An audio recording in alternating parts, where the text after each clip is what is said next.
In India, the ox is a symbol of strength, stability, and fertility. Its strength can be harnessed to plow a field or transport a heavy load to market. The ox's power and fundamental wildness, however, need to be trained so that it will not run amok.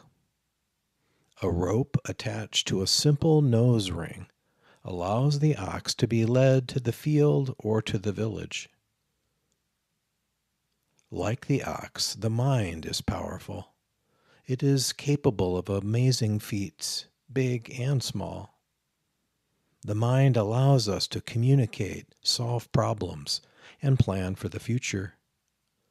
Memory allows us to avoid solving the same problem over and over. The mind helps us to retrieve precious memories of a loved one and recall painful ones so we can avoid mistakes that have caused us pain in the past. Just as the ox can be led by a nose ring, the mind can be led by fear, sadness, greed, ill will, and misunderstanding. Niki and I were poised to leave the house to catch a plane to Jacob's wedding when we received a text that the flight was delayed by 3 hours. I put on a pot of coffee, and after it brewed, I settled into my favorite chair with a steaming mug in hand, ready to read the news. At that moment, a chime announced another message from the airline. The flight was back on schedule. We leaped up, threw our bags in the trunk, and hustled out the door. Our anxiety was mounting as we neared the airport.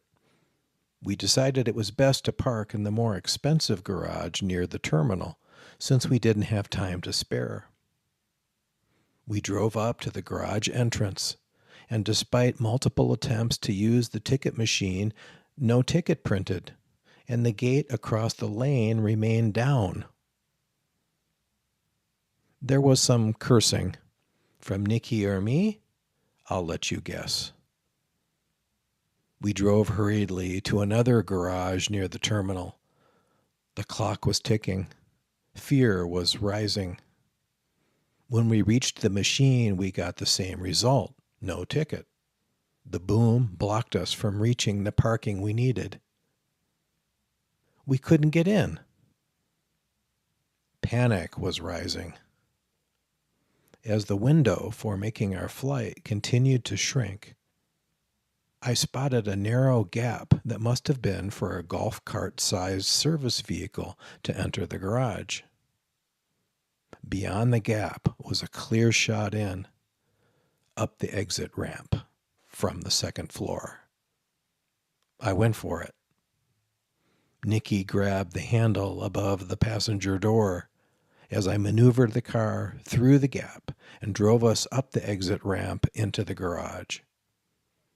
We found a space at the far end, of course, parked, and at our best OJ running for ticketing. We made it to the gate with minutes to spare. The immediate threat, missing our plane, had passed. We started to calm down. But before we could let out a sigh of relief, we began to imagine searching the garage for our car in vain after our return flight home, slowly coming to realize it had been towed for illegally entering the garage. As we sat waiting to board, I thought about the ox in India. Such a powerful animal, capable of plowing fields, carrying heavy loads, feeding a family. Yet all that strength can be directed by a small ring through its nose. The human mind is much the same. It can solve problems, create art, raise children, fall in love, care for someone who is dying. But sometimes it can also convince two perfectly reasonable people that they are about to miss a flight. Prompt them to illegally enter a parking garage, and cause them to believe they will return home to discover their car has been towed.